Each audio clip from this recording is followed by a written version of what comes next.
This is the audiobook of Peaceful Invasion, written by Raul Robles.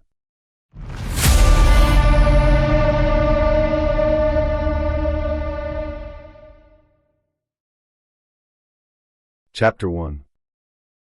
The conflict had erupted less than a week earlier, and in that short span, the violence and chaos had spiraled far beyond even the grimmest forecasts. For the locals in that narrow strip of land, the week was nothing out of the ordinary. Loss, death, and destruction were everyday facts of life. The rest of the world watched from afar, the primary audience. Reporters and news outlets flooded screens with footage of the carnage, treating it like some distant spectacle, divorced from the routines of their own comfortable lives.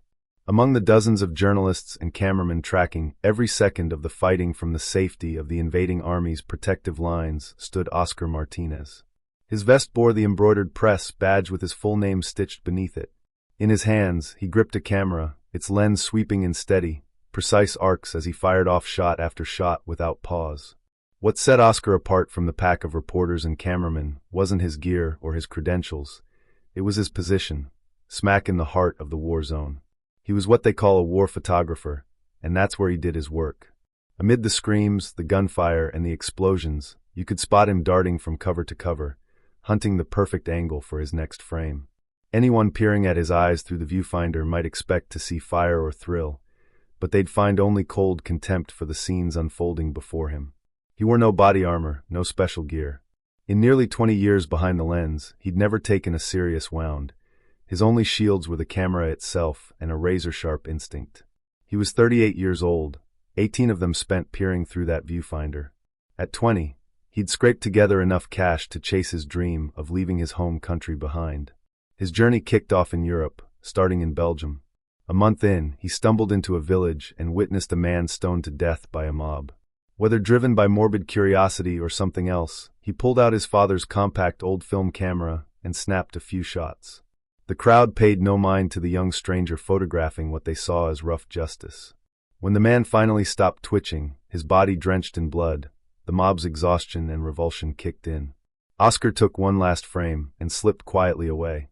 Shaken by what he'd seen, he left the village for the next town over. He arrived in the late afternoon, not a long trip. His first stop was the nearest bar. Nursing a glass of hard liquor, he tried to process what he'd witnessed and why he'd felt compelled to document it. What gnawed at him most was his numbness.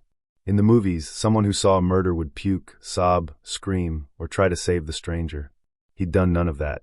His only impulse had been to take pictures. As the alcohol started to hit, he cut himself off. A young tourist getting sloshed in an unfamiliar place was asking for trouble. Still, the drink had done its job, settling his nerves. For the first time, he scanned the room, tables, a few locals eating. He left the bar stool, paid up, and took a seat, exhaling deeply as he waited for service. He ordered what looked like a stew with bread and, to wash it down, wine, standard fare in those parts. His rule: never ask what was in the food as long as it was cheap and edible, especially with his funds running low. The meal sharpened his senses, the hum of conversation filled his ears. He usually tuned it out. Most of it was in the local dialect, which he only half understood, catching a phrase here and there. Then he picked up a familiar language and zeroed in on the table it came from. Two men, clearly not locals, first by their looks, second by their clothes. To kill time, he eavesdropped as they chatted casually, confident no one could follow. Both wore similar gear: jeans, t-shirts, and sleeveless vests crammed with pockets. The taller one had blonde hair and carried himself like the boss. His shorter, stocky partner had dark hair. They spoke in English. "We wasted our time. Didn't make it in time, damn it." The blonde snapped, slamming a fist on the table. Rage crackled in his voice. "So the intel was solid?" "He's dead," the shorter one asked, raising an eyebrow. 99%. "Still, we'll poke around, but it's a damn waste," the blonde said, staring into space. His partner stayed quiet, taking a long pull from his glass, watching him. Silence stretched. Then the blonde spoke again. "Poor bastard. You know how they deal with the corrupt in that town, or anyone they think is corrupt. They stone him," he said grimly, not looking at his friend. "They didn't care he was the mayor?" The shorter one asked, visibly shocked. "Wouldn't matter if he was the president. Poor bastard. Don't know how he lasted nearly 2 years." 2 years? How long did his predecessor hold out? "Just under 6 months. the blonde replied, ending with a bitter laugh. What did he do? Who knows, who cares? Maybe they do it when they're bored. Oscar was sure they were talking about the man he'd watched die. They kept at it, unconcerned. By then, his plate was clean. He kept listening and pieced together that these guys were journalists from one of the big global networks. He waited for his plate to be cleared, paid the bill, and on impulse stood and walked over. As they talked, he stopped at their table and politely asked to join. Good afternoon. Name's Oscar. I overheard your conversation, he said, calm and steady. Both looked up, startled by the young guy standing there, and even more that he spoke their language. They'd been sure no one could understand them. Excuse me, the blonde asked, brow furrowed. I'm Oscar. I heard what you were saying, he repeated, face neutral. A backpacking tourist, huh? How can we help? The blonde asked, a flicker of curiosity in his tone. I think I've got something that you want, Oscar said, eyes shifting between them. About what? My buddy and I have covered a lot of ground, the dark-haired one said, suspicion in his gaze. The guy stoned in the next village. The blonde glanced at his partner, a grin spreading. That was the reaction Oscar wanted. With a wave, he invited him to sit. Well, new friend, I'm William, and this is Richard. We're reporters with GNN, Global News Network. We were sent to cover the mayor's arrest. But we arrived too late. They executed him in public, William explained with frustration. Yeah, he's dead. I was there a few hours ago, he said, voice flat. We'd love your take to round out the story, Richard said, leaning in, newly hooked. I've got better than a story, he dropped, watching their faces. What's better than the story? William asked, skeptical. Photos. He studied them, gauging their interest. Richard straightened, showing real spark for the first time. You've got photos? He whispered, incredulous. I was in the village when it happened.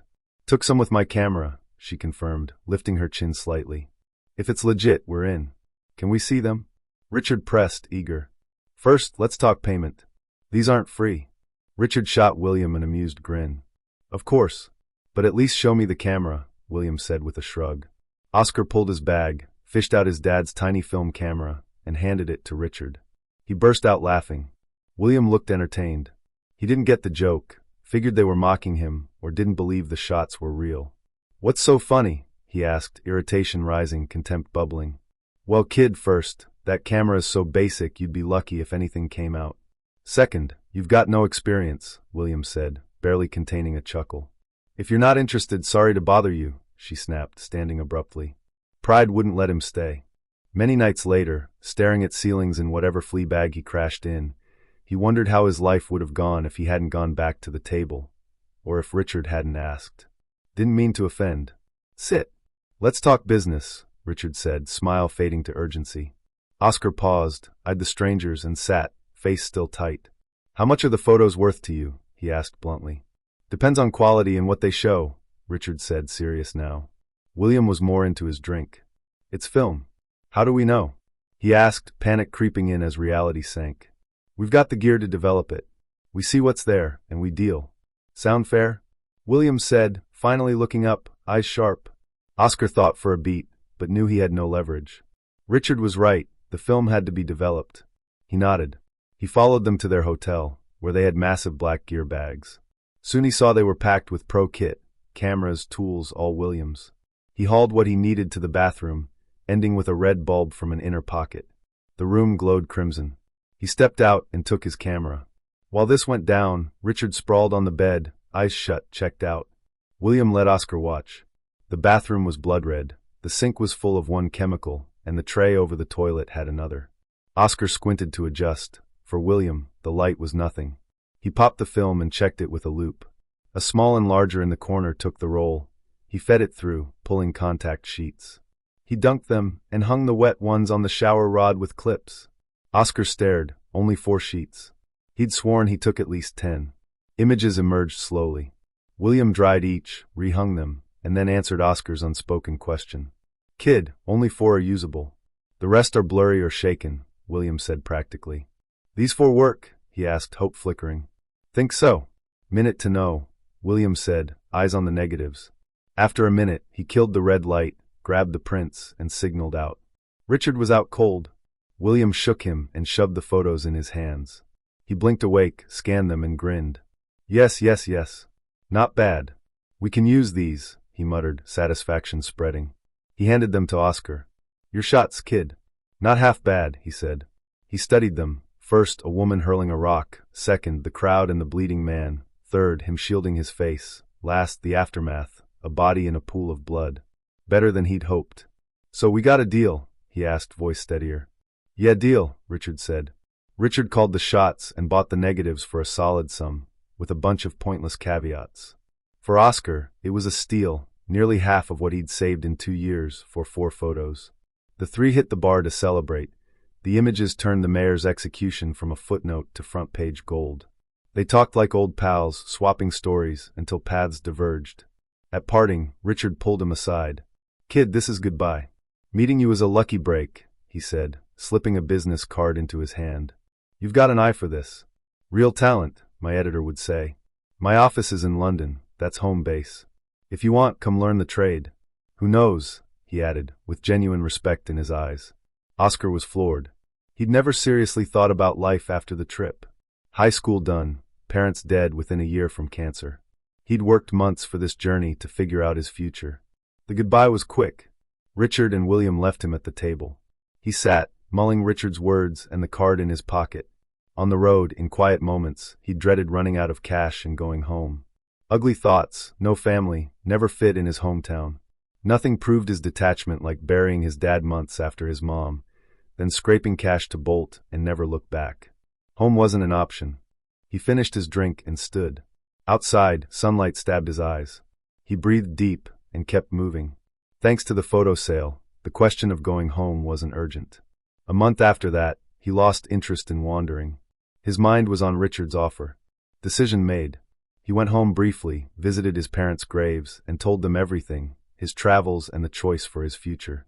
A month later, he was in London, in Richard Mulligan's office, talking about the career that would define the next 20 years of his life. Chapter 2.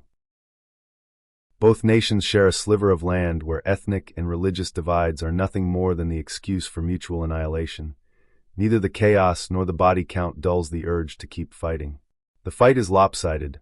One side has the cash, the better guns, and the sharper training. The other fights for ideals and sheer stubbornness. Their only win is getting back up every time they're flattened. Death has no end here. As long as each side has men willing to pull triggers, they'll keep going. Their faith and their God-promised victory. The world watches this little war like it's a pay-per-view event.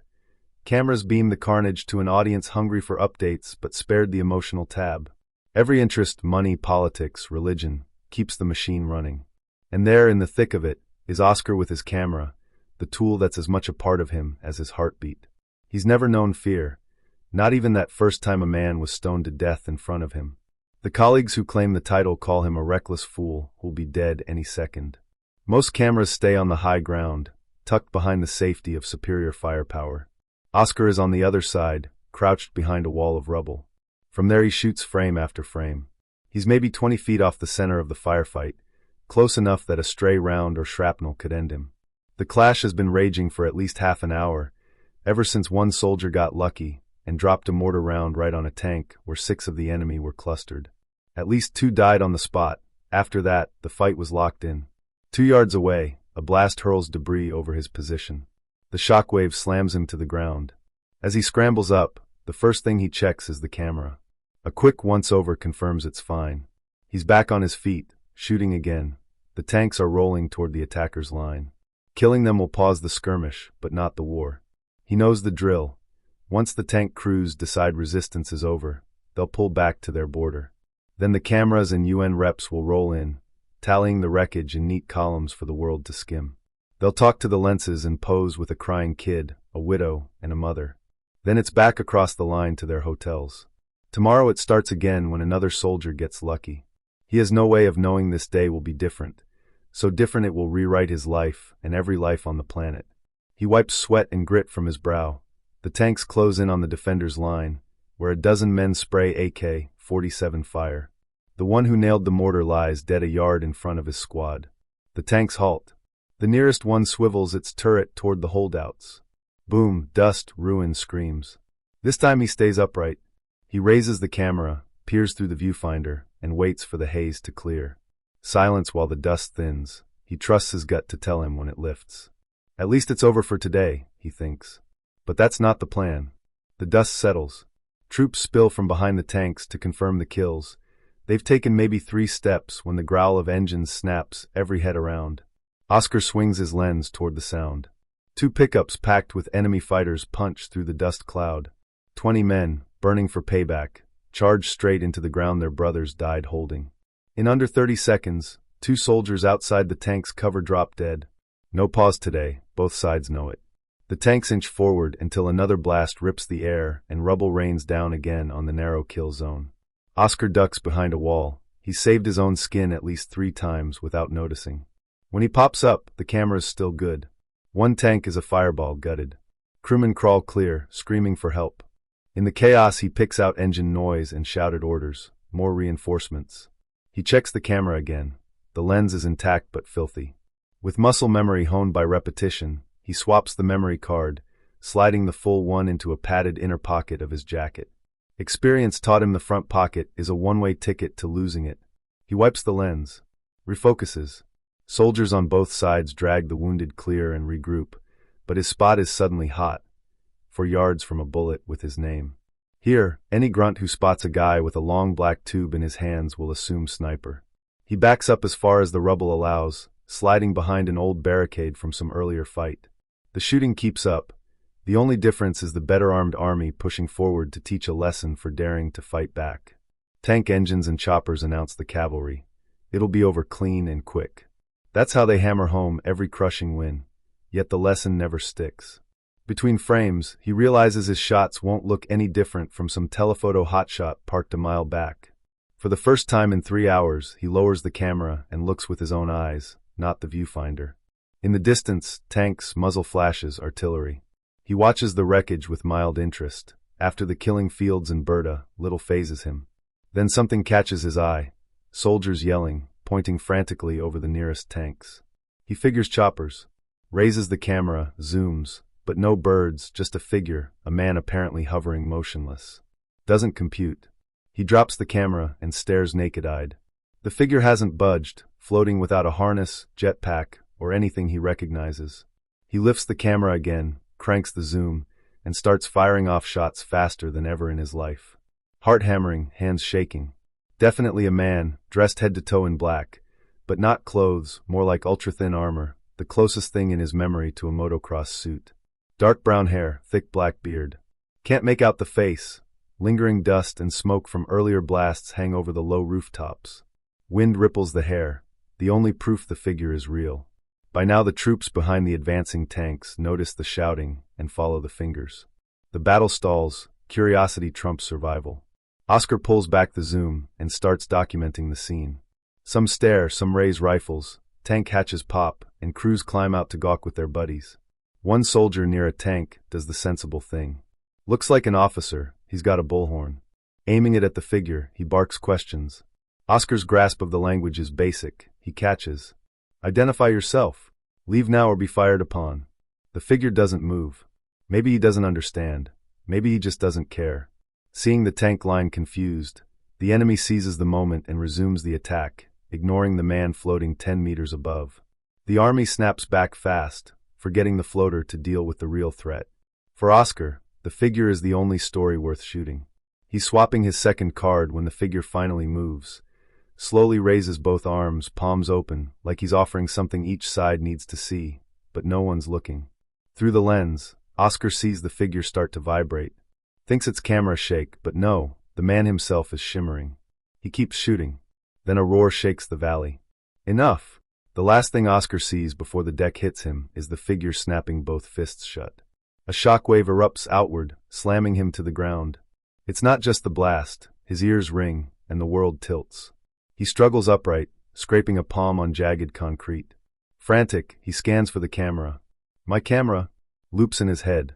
Spots it a foot and a half away. Grabs it, lens shattered, frame cracked, body compromised. Nothing to be done. With the same speed he uses to swap cards, he yanks the current one free. It looks intact. Slides it into the protected pocket with the others. The ruined camera blanks his mind to the danger for a second. Screams bring him back. He looks out. Soldiers from both sides on their knees. picking up pieces of their rifles. He squints. They're disarmed, trying to reassemble weapons that won't go back together. Something's missing, he thinks. Then it hits him. The tanks. They're gone from where he last saw them. He scans until he spots a massive metal tube pointing skyward 20 meters away, half buried in a ditch. The tanks were hurled like toys. Some soldiers stare at the sky. The figure is still there, arms now crossed, surveying the wreckage he caused.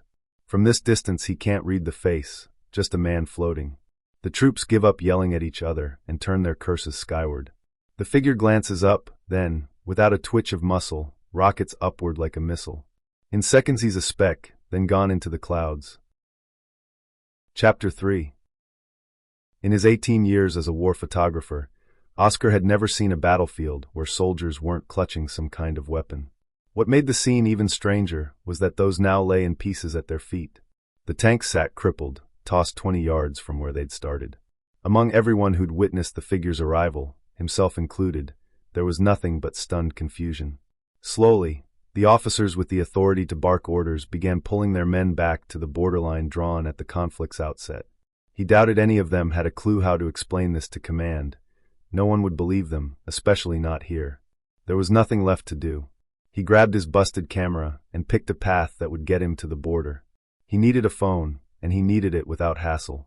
The world would be spinning theories in the fog of confusion. As he walked, he pictured the guesses: new secret weapon, freak accident, anything to make sense of it.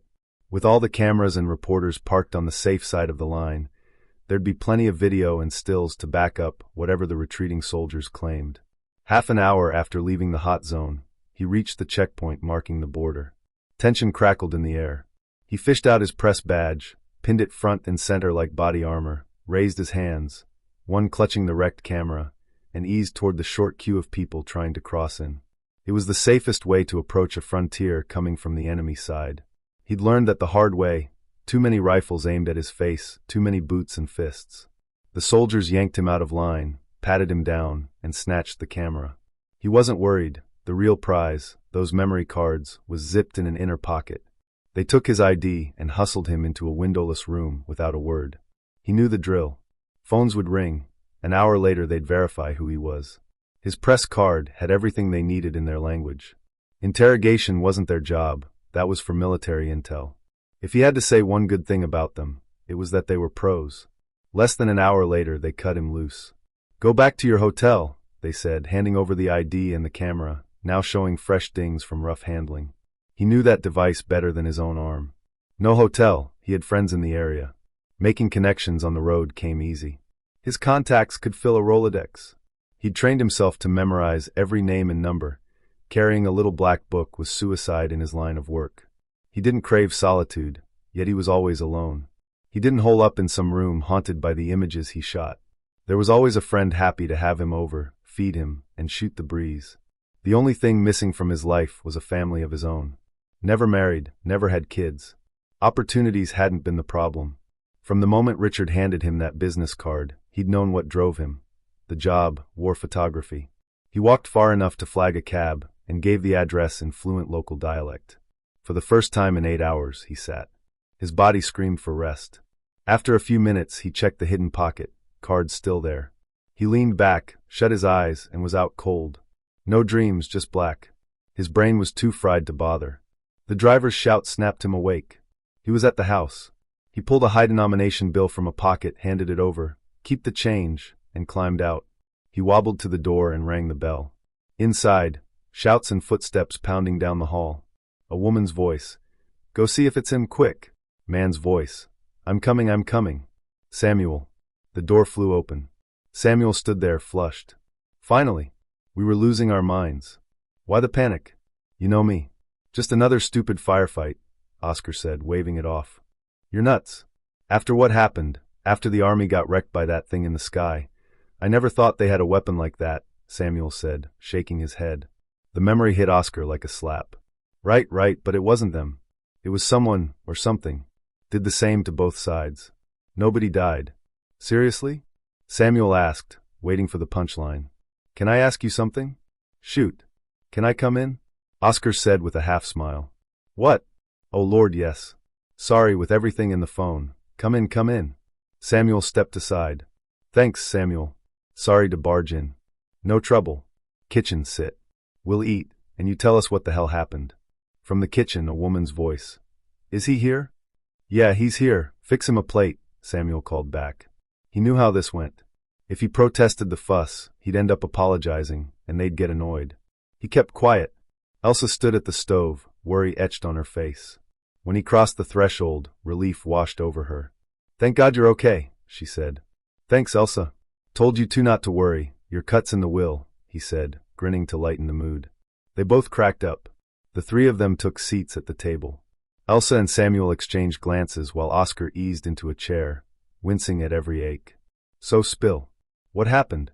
Samuel asked as Elsa went quiet. He trusted them completely. Simple version. The battle's peaking, tanks are about to crush the reinforcements. Then a figure shows up floating above the fight. Hovers there, raises both arms, and snaps his fists shut. Shockwave knocks everyone flat, me included. I get up, weapons shredded, tanks hurled 20 yards. Guy rockets into the sky and vanishes. That's it. Elsa and Samuel stared at each other, waiting for the joke. Seeing their faces, he added, dead serious. That's what I saw. Silence while they digested. Even Oscar started poking holes in his own memory, trying to make it add up.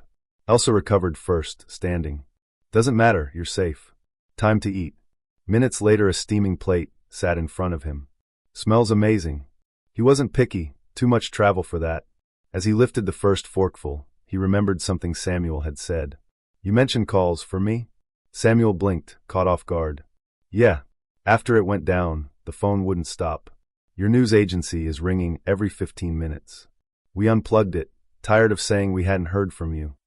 That struck him as odd. He wasn't the only shooter on the story. The safe side had to have killer footage. Then it clicked. Maybe the world didn't have any proof yet. He closed his eyes, leaned back, and breathed deep. Samuel broke the moment. Plug the phone back in? Not yet, he said, opening his eyes. Need to check something first. He wasn't sure, but if he was right, he had the only evidence. That camera was custom, one of a kind, with mods known only to him and Beatrice back in the shop. Battery failures, drops, bad film, corrupted cards. He'd lost irreplaceable shots too many times. So the camera had a black box redundancy system. Double storage, built to survive anything short of a nuke. When friends asked what made it special, he always gave the same line. My camera is like an airplane's black box, designed to outlive the crash. When humanity's gone, they'll find my corpse still clutching it, and they'll see the last pictures I ever took. The last part always got laughs. He never laughed. To him the camera was worth more than his life. Always had been. He stood without a word, grabbed the gear, and walked to the living room table. Tried to power it, nothing. Popped the battery, and asked Samuel for the spare from the guest room bag. Battery swapped, it flickered on, screen spiderwebbed. Replacing that was a pain but doable. Modular design let him swap sections. He slid in one of the cards from the hidden pocket. He held his breath as it booted. Every shot was there. 20-odd frames of the incident and the entity. One profile shot, thick black armor-like suit, long dark brown hair, heavy black beard. Something about the face nagged at him, familiar, but he couldn't place it. He looked up at his hosts and smiled. Okay, plug the phone back in. Negotiations wrapped fast.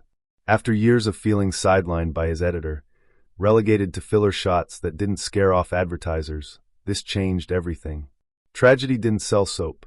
Nobody wants to buy toothpaste next to dead kids, the line went. His hunch was right. The shockwave had fried electronics for over a mile. His photos might be the only record on Earth. He said goodbye to his friends and promised a proper thank you gift when he could. Cash was out, they'd never take it. He knew they'd hold him at the airport. For hours later, on some smuggling pretext, they stripped him and confiscated his clothes and gear.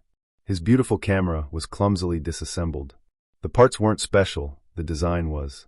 He knew nothing they did was unfixable.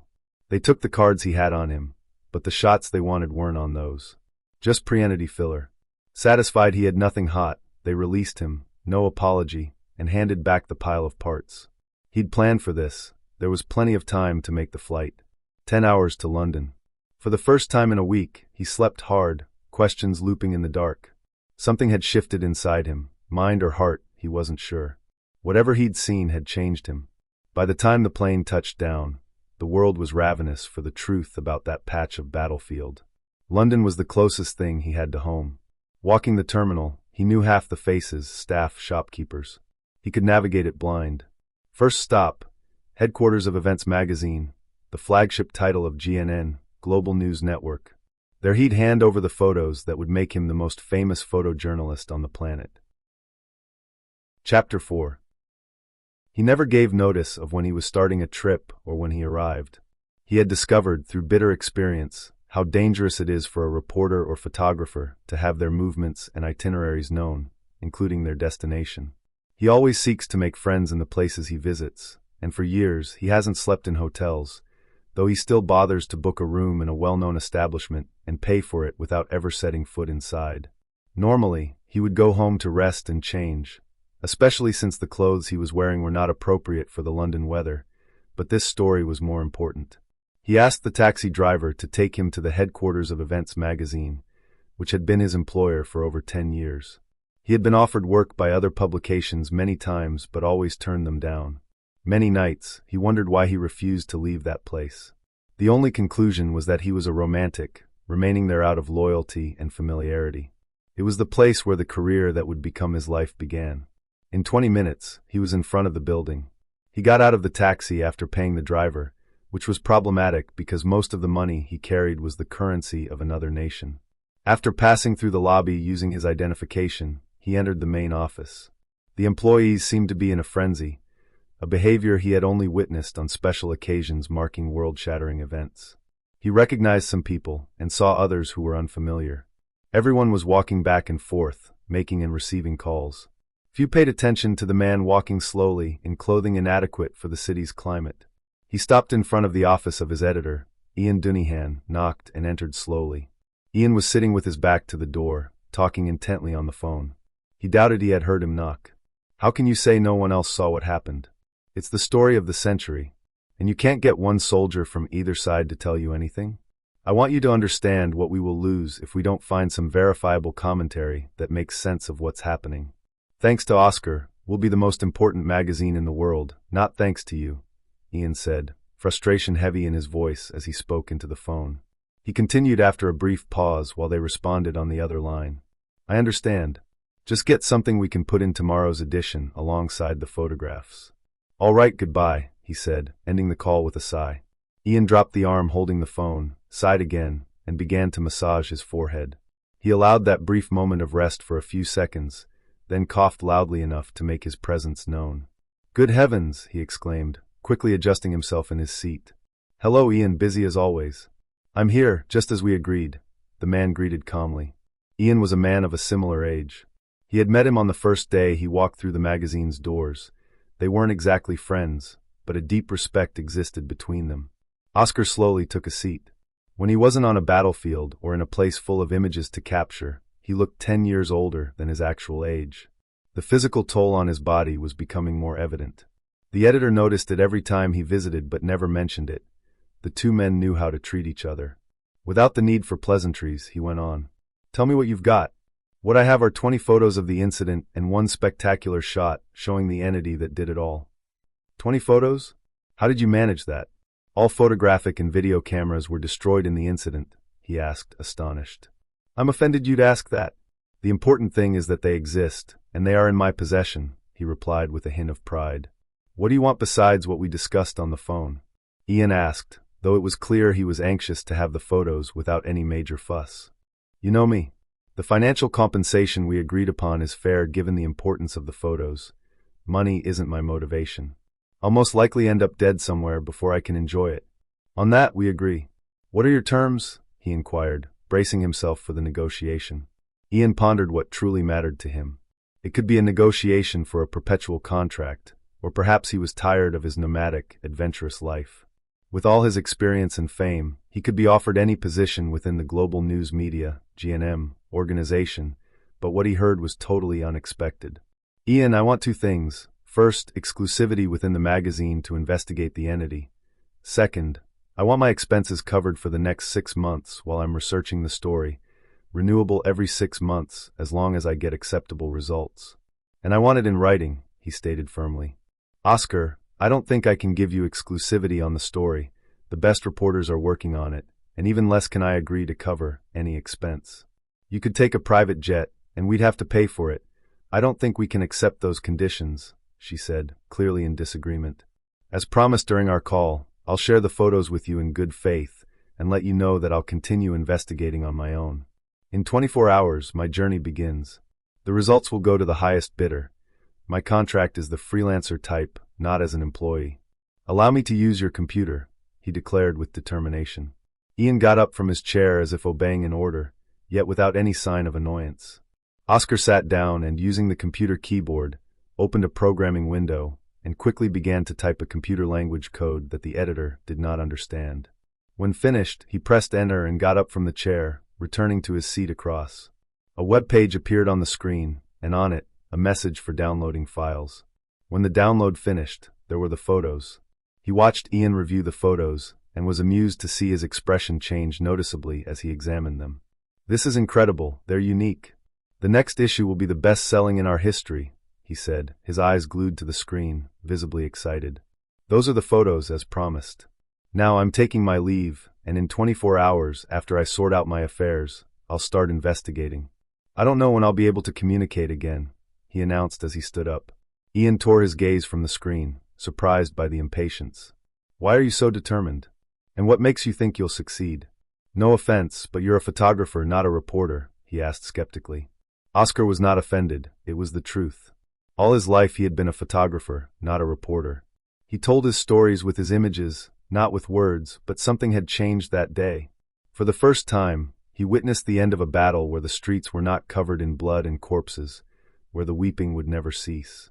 The expressions of confusion and fear on the soldiers of both sides were still etched in his memory. They were like children scolded by their father to stop fighting. You're right, I'm not a reporter, but this story began with me, and it will end with me, I promise you that. I will be the one to tell it, but this time it will be my photos and my words, he declared with an unyielding conviction. The editor had not seen such determination in many years. His appearance had changed. He was not the worn-out man who entered that door. A new vitality was visible on his face. All right, I won't promise anything, but I will discuss it with the directors and give you an answer before noon tomorrow. Do we have an agreement? He said with a hint of capitulation. Oscar smiled noticeably. That's all I ask for, an opportunity. We agree then.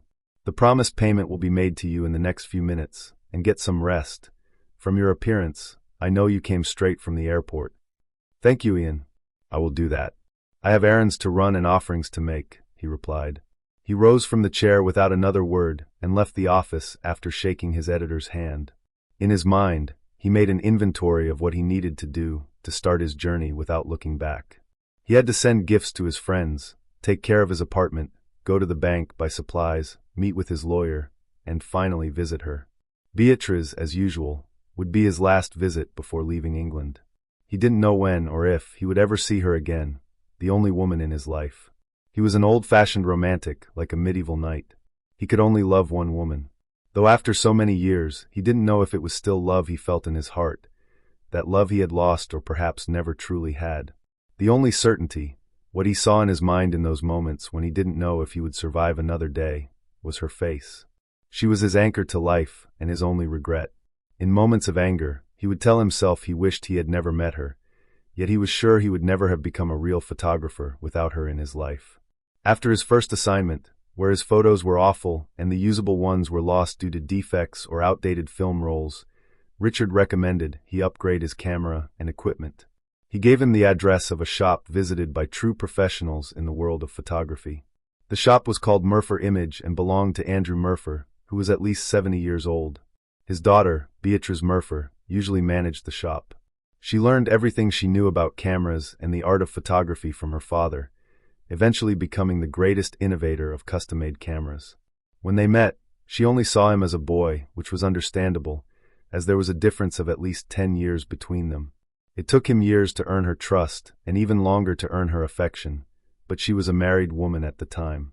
Their romance was short and stormy.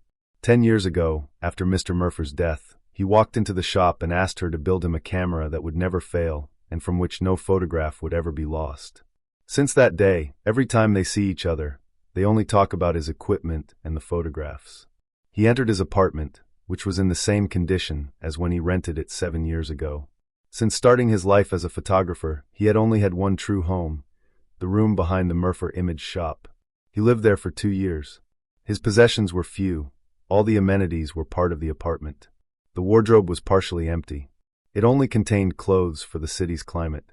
The only thing that identified that place as his was in the main room. In a box in a corner were the awards he received during his career. After taking a shower and sleeping until the next day, he began to do everything he had planned.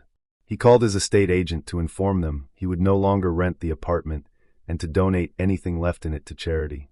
He went to his bank and withdrew a considerable amount of cash, which he would use to buy items like rings or necklaces that he could exchange for favors if necessary.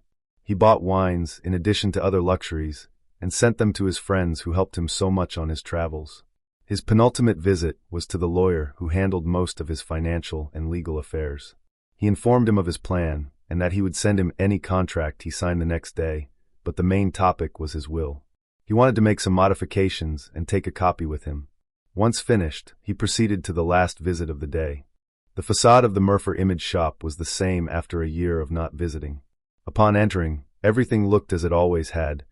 Antique cameras adorning the shelves and modern cameras for sale with accessories that in many cases defied the imagination of those unfamiliar with these instruments. At the counter, serving a customer, was Beatrice, carefully examining a lens about 15 centimeters long. She was a woman close to 50, wore glasses, and had visible gray hairs in her reddish hair. Her appearance was somewhat unkempt. She wore a brown sweater for comfort and warmth.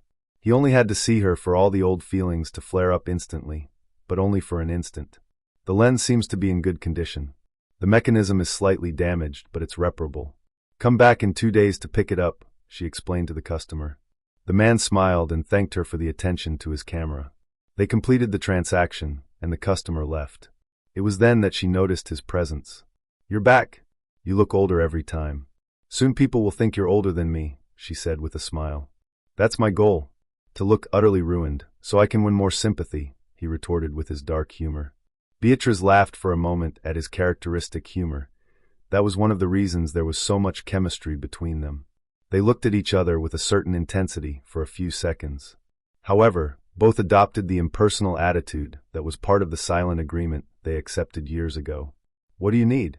"I'm going on a trip, and this time I don't know when I'll be back." "Did you hear what happened?" "Well, I was there. I saw it all. I've decided to investigate everything I can about that human-like entity," he said honestly. "Entity? Human-like?" "The media said it was some kind of experimental weapon," she asked, surprised. "Go to the storage site and you'll see." He invited her to check. She approached her computer and typed the same command that Oscar used in his editor's office. She looked at all the photos. With a frightened gaze, she dared to stare at them. "This story looks dangerous. It could be a weapon or worse, something unknown. The governments of the powers are going to put all their intelligence agencies on this, day and night," she warned seriously. "I don't care. I saw something astonishing, and I want to know what it is and why it intervened. I felt like I did that day when I was 20 with my father's old film camera," he replied, his voice filled with renewed passion. For a few seconds, she wanted to continue explaining the dangers of pursuing that story, but she remembered who she was talking to. She remembered who the man standing in front of her was, stopped her words, and said nothing. "Are you sure?" was all she managed to say. "Yes, I'm sure. That's why I came. First, I need you to repair the camera, and if you can, use more resistant materials. Also, I need all the memory cards you can give me. And second, I want you to know that I gave up my apartment," he said, detailing his requests. "Why are you telling me that?" she asked, bewildered. "You are the most important person in my life," he explained as she blushed. Every time he spoke so seriously, the feelings she had hidden for years swelled in her chest. "Take the key to the safe deposit box. You know which bank. You are authorized, and my will is there," he said, extending his hand. His hand was outstretched with the key in his palm, but Beatrice only looked at him in shock. He spoke to her as if he were asking her to water the plants in his apartment. Since she didn't take the key, he placed it on the counter in front of her. After that movement, she regained her composure. "Why me? Why don't you give it to your lawyer?" she asked nervously. "What good is a lawyer to me when I have you? Besides, it's a short will. You know how little there is in my life. And what do I want with that kind of responsibility? I have a business to run. I don't have time to play personal secretary," she retorted, visibly annoyed. "Well, if that's how you feel, it doesn't matter. "Forget about it then," he replied, but he didn't take the key from the counter. He just smiled while looking at her angry face. She took the camera into her hands. "I need to reinforce the structural integrity, and you need more memory cards?" she repeated, trying to distract herself from the awkward situation. "Yes, please. Here's a check. Write in the amount you need and cash it," he said, offering it. Beatrice took the blank check in her hand and looked at it for a moment, wondering what she should do and not understanding why everything was happening so fast. After a few seconds, Oscar moved away from the counter and walked towards the shop's entrance door. "It's 11 in the morning. I'll be back in about 8 hours to pick up the camera and the memory cards." "Thank you," he said, saying goodbye. Everything was a confusion in Beatrice's mind. Many things had happened in such a short time. The photos of the incident, him talking about his will, and the camera. Old feelings had resurfaced that morning, feelings she had sworn to forget. She would need those 8 hours to understand why she reacted that way after hearing his words. The key was still on the counter. She looked at it for a moment, then took it as quickly as if it were about to burn her, placing it in a pocket, trying not to think about what it meant. She walked to the shop entrance and put up the closed sign. She knew she would need to focus completely on the camera she had to repair and modify, without considering the confusion in her heart. That time would be useful to understand the meaning of his speech and, even more, what it meant to her. She couldn't remember the last time his words and actions were so specific. Usually, he was an ambivalent man, especially in his ordinary life. Only with a camera in his hand did he transform into the most confident man she had ever known. She had no doubt how much he meant to her. Her feelings for him hadn't changed all those years. Many times, she wished he would never come back to the shop and would forget about her. But it would never happen. She knew his heart. He would never leave her or forget her.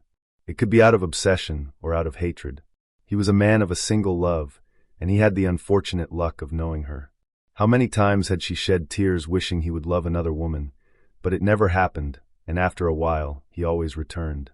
For a long time, every visit was filled with nervousness, but after that night, the last time they made love and she broke his heart, she never tried to get them back together again. That was his true punishment for her, but she learned to cope with it and even to hate him a little for it. With everything needed to repair it, she introduced a redesigned structure to meet his request. This way of helping him became, perhaps, the only way to express what truly lived within her. Chapter 5. Upon walking through the streets of London, he could see people around him reading Events magazine, and on the cover was his photograph.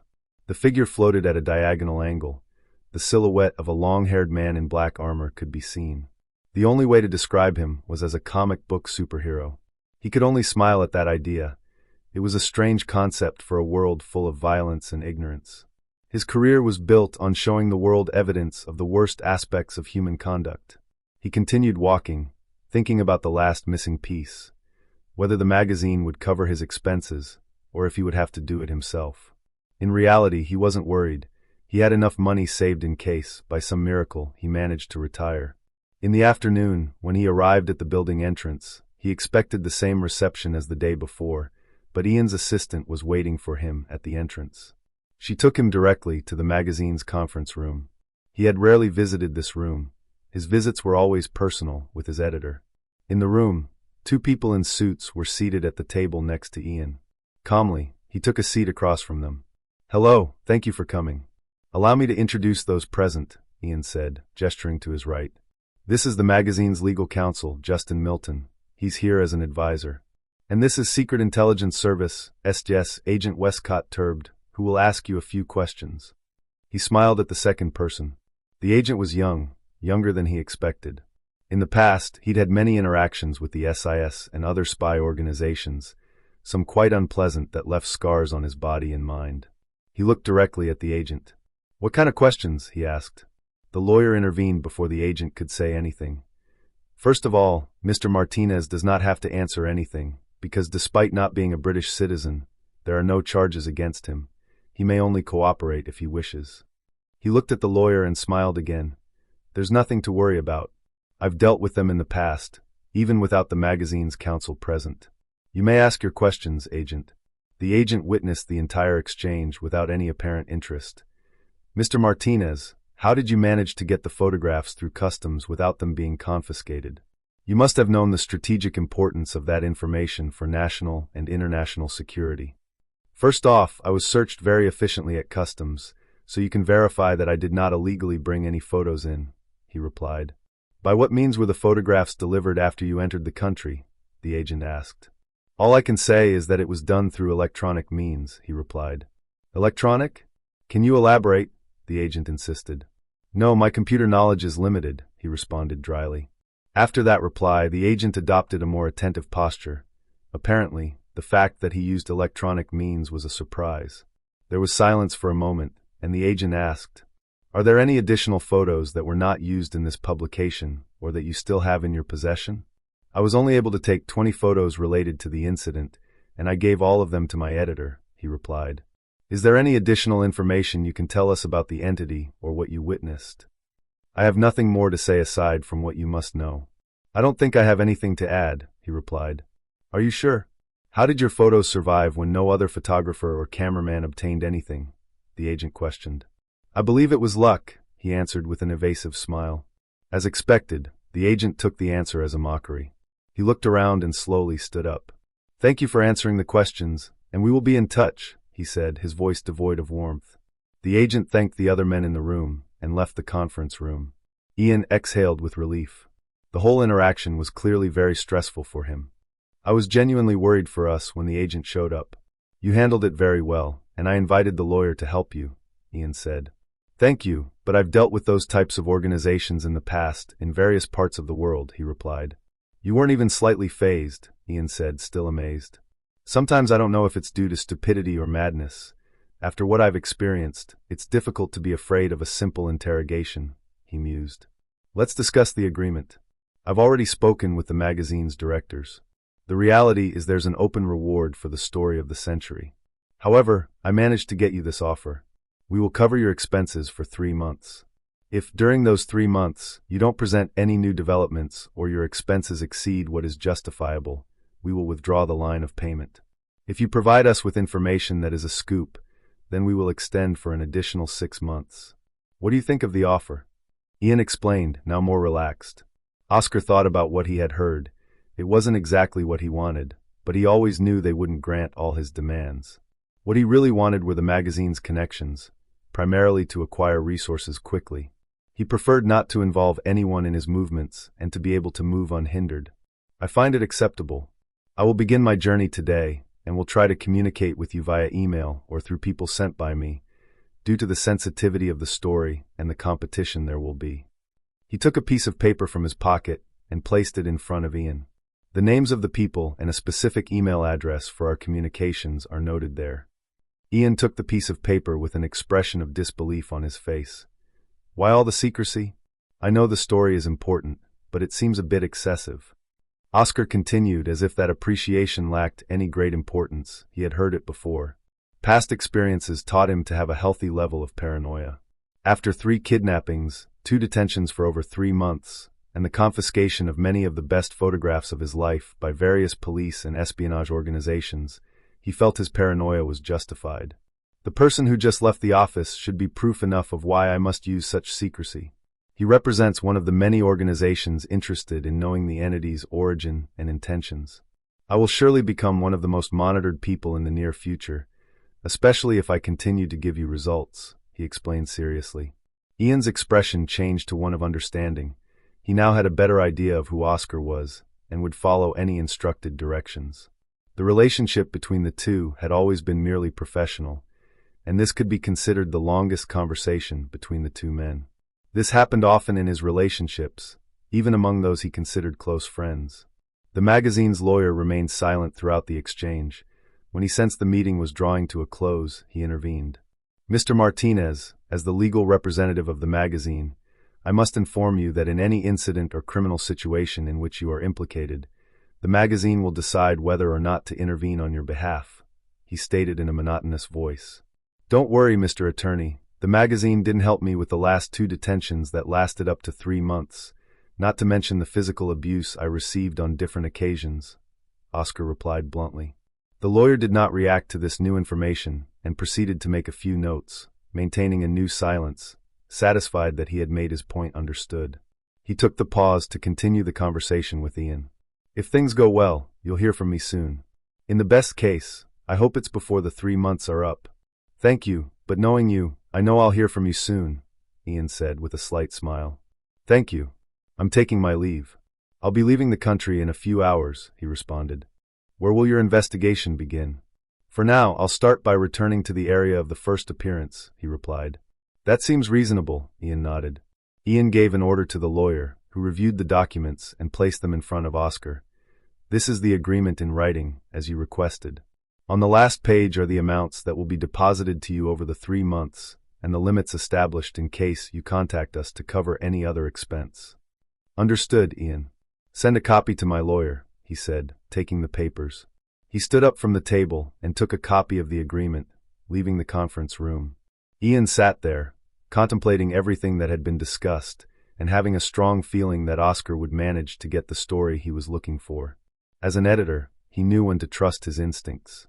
Upon leaving the Events magazine building, he continued with the errands on his list, mainly banking matters, after confirming the deposits. He prepared the various international credit and debit cards, in addition to exchanging different currencies to start the journey. His luggage was austere, a travel bag and his custom-made camera case, where his documents and various currencies were stored. The last stop before the airport would be Beatriz. For some reason, he felt more nervous than usual. This surprised him because he had learned to contain his emotions regarding her. Beatriz was sitting at the counter. The door still had the sign indicating that the shop remained closed. She quickly got up when she heard the sound of the entrance. He walked in calmly and stopped in front of the counter. She looked flustered, not showing the calmness and distance he was accustomed to. This further increased the nervousness of the situation. Did you finish settling your affairs? When does your flight leave?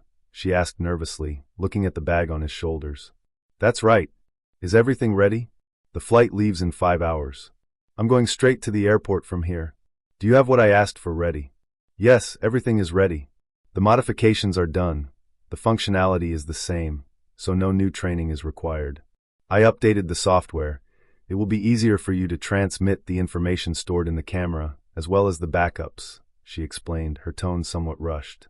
She didn't finish what she was going to say and, with one hand, unconsciously touched the key in her pocket. Oscar followed the movement of her hand. If anything happened to him, the only person he was sure would remember him was her. And the memory cards I asked for? I have them here, she replied. Then she looked at him intently. Is what you're going to do dangerous? He recognized the concern in her voice. Yes, Beatriz. Risky, but I don't think it's more than usual for me, he lied. Then why are you giving me this key? She took the key out of her pocket and, showing it to him, confronted him accusingly. For the first time, I'm going to investigate a story, not simply take photos, he replied. This story, what makes it so different? You know the story, the entity that appeared and stopped the battle, he answered. What makes it so special that you have to abandon everything and prepare as if you were going to war, acting as if you might not return? She asked desperately, her eyes fixed on him. I never witnessed what I saw that day. I want to know why. Explain yourself better. I don't understand, she continued, as old emotions began to well up in her heart, difficult to contain. He didn't like to explain himself, but if there was anyone who could understand why he wanted to get to the bottom of this story, it would be her. Beatriz, for years I've been a witness and chronicler of events that show the darkest side of the human race, and thanks to that, I see people's patterns and behaviors through the lens. I know when something horrible is about to happen. That's what allows me to be the photographer I am. That day, everything indicated it would be a massacre, but it wasn't. There were few deaths. After it intervened, there weren't even any wounded. For the first time in my life, I wasn't witnessing horrors, but the confused faces of those who were prepared to kill each other. They were like children about to fight with sticks, and someone intervenes, taking them away. She looked at him intensely, understanding everything he had said. She knew it was true. On many occasions, he showed her photographs that no newspaper or magazine would dare to publish, and she couldn't sleep those nights because of what she had seen. I understand, but why all the fatalism? It's just a story. I don't know. The moment I decided I would pursue this story, my instinct told me I had to detach myself from the few ties I have. Besides, I'm sure there will be danger. I don't think it's fatalism, but more like a catharsis. Beatriz placed the camera and the memory cards on the counter. She walked slowly until she was in front of him. She suddenly hugged him. He stood there, surprised. It was the first time in a long while that he had any physical contact with her. He let go of his bag and returned the embrace. They stayed that way for several minutes.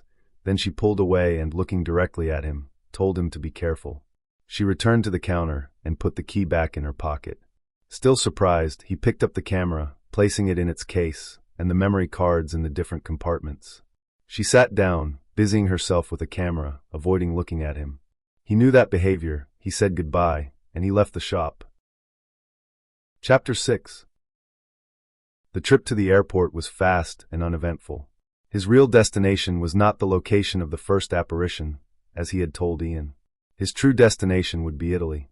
He always used a port city as the starting point for his movements. It was easy to move around the continent undetected, thanks to the fact that the old routes still existed. Plus, he needed time to formulate a plan of action. Despite the confidence he had shown in that office, he didn't really know where to start. Upon arriving in Rome, he would go straight to Gino's bar. Their story went back at least 10 years. They met by chance. He was simply the first taxi driver he used when leaving the airport while covering a story. The two men slowly forged a friendship, and every time he was in the area, Gino was his mode of transport. After some years, it was clear that his dream was to open a bar and rent out his taxi. On several occasions, he tried to give or loan him the money to open it, but he was too proud and would never accept. Until one day, Oscar came up with the idea of buying a property perfect for a bar with a small apartment above it. That's how he finally accepted his help. He convinced him that he should put the property in his name to avoid paying taxes, and that he would use the small apartment to save on hotels. Gino only had to pay the property's expenses. By setting up his bar, he was doing him a favor to Oscar. He was like a brother, part of his family. It was 8 in the evening when the taxi dropped him off in front of the bar. It was open as always. Upon entering, he noticed there were few customers, and only a few stools at the bar were occupied. He walked slowly toward the bar with his backpack slung over his shoulder. Gino, seeing him, smiled happily and shouted, "Oscar, my brother," he yelled. The reception was always the same: hugs, beers, and stories. But after an hour, he was in the small room above the bar. Everything remained as he had left it the last time, a little over a year ago. When Gino cleaned, he never dared to change anything, and would not allow anyone else to use the room. On a small table sat a laptop that had seen better days, maybe 5 years ago, but it served its purpose, gathering information.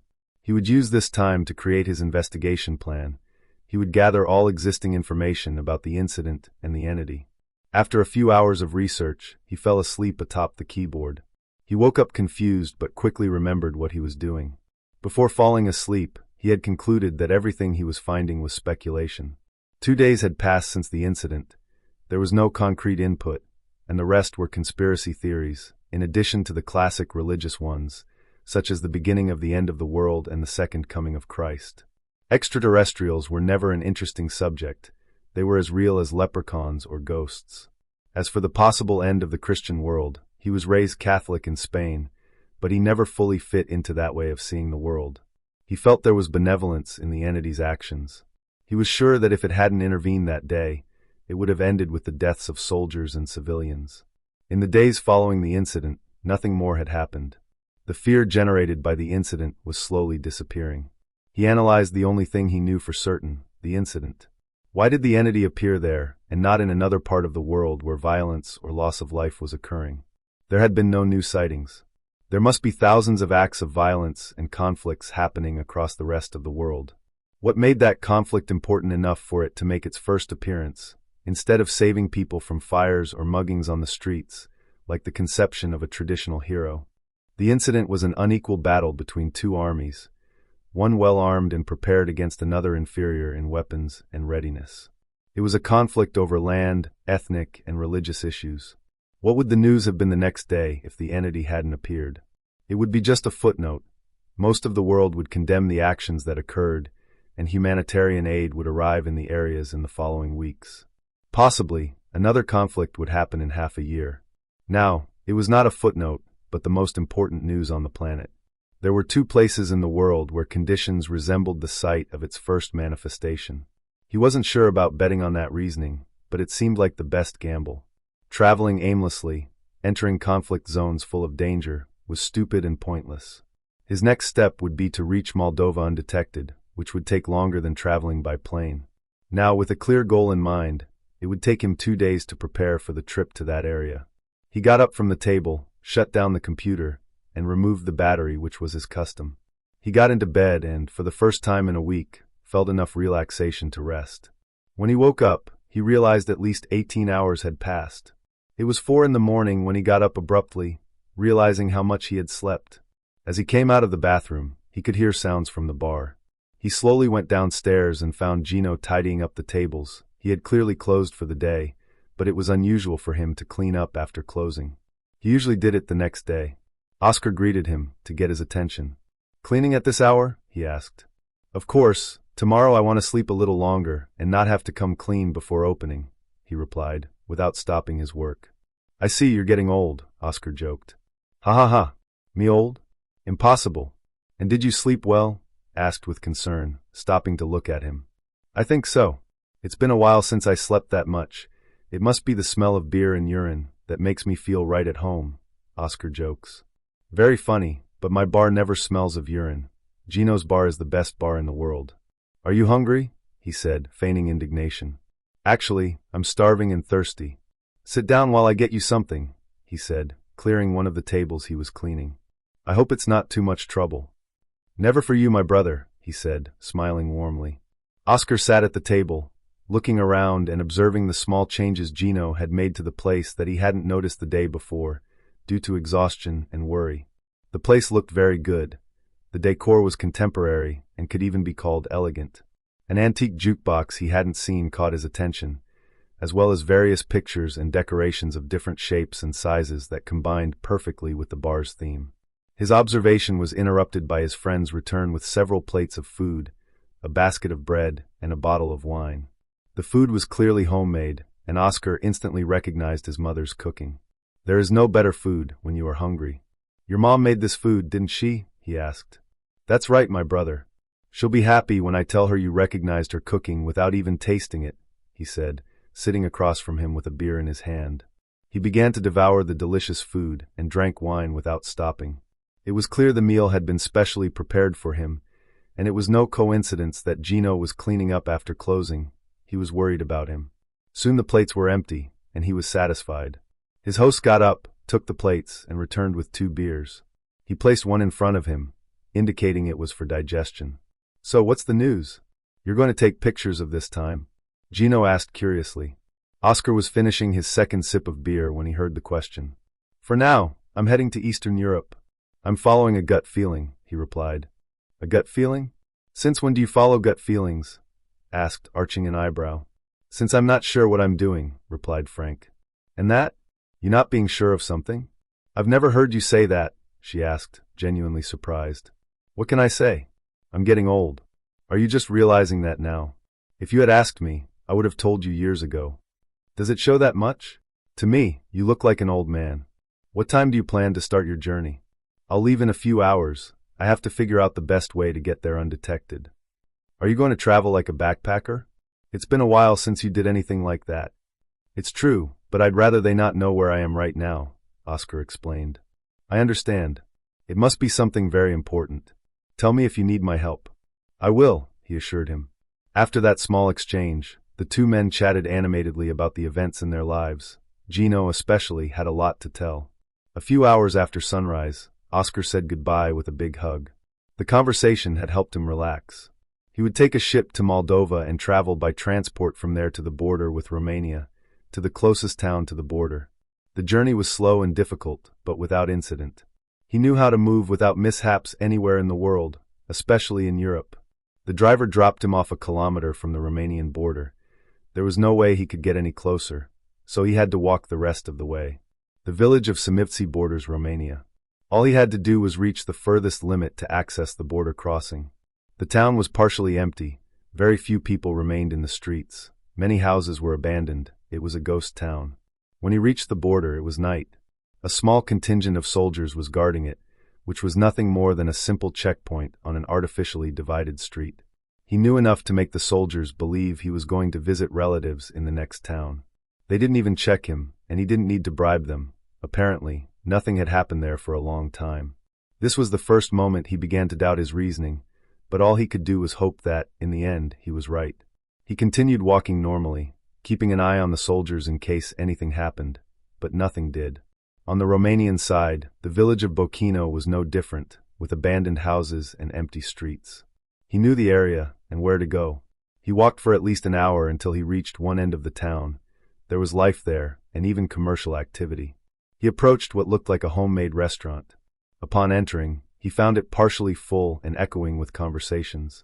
At the bar, he ordered a beer and a snack, continuing the story he had created for himself. The woman who served him looked at him with suspicion at first, but seeing him devour his food and beer, she rewarded him with a smile. After finishing his meal, he asked the woman if she knew anyone who offered transport.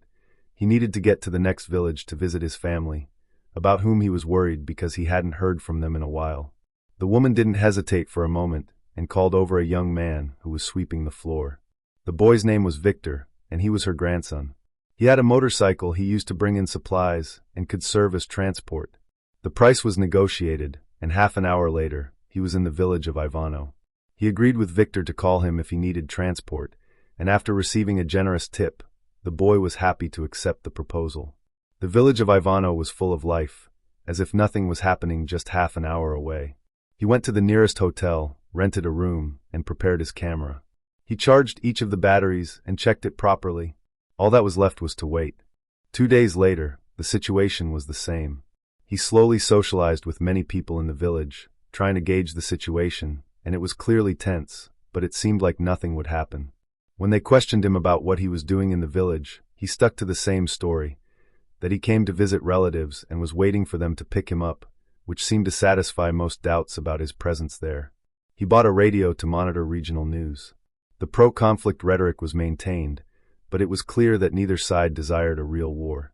One of the most useful tools he had was a device that looked like a cell phone to the ordinary eye, but actually intercepted military radio transmissions. He used it sparingly, as it could be traced if used for too long. The military seemed to be waiting for something. There were no concrete orders. A week later, he knew it was time to move to another village. The alibi of waiting for his relatives wouldn't hold up much longer, and someone would start to suspect. In the morning, he was ready. He knew where he could get transport, and was heading there when a joint sound of engines broke the morning silence that reigned in the village. A group of military vehicles was speeding in the direction of the border. Without anyone suspecting, he pulled out his cell phone and began listening to military communications, and something was definitely happening at the border. He called Victor. Luckily, he was in the village and asked him to take him close to the border. Victor accepted with fear, but the promise of money gave him the necessary courage to take him. The sound of the advancing military vehicles was easy to follow despite the noise of the motorcycle.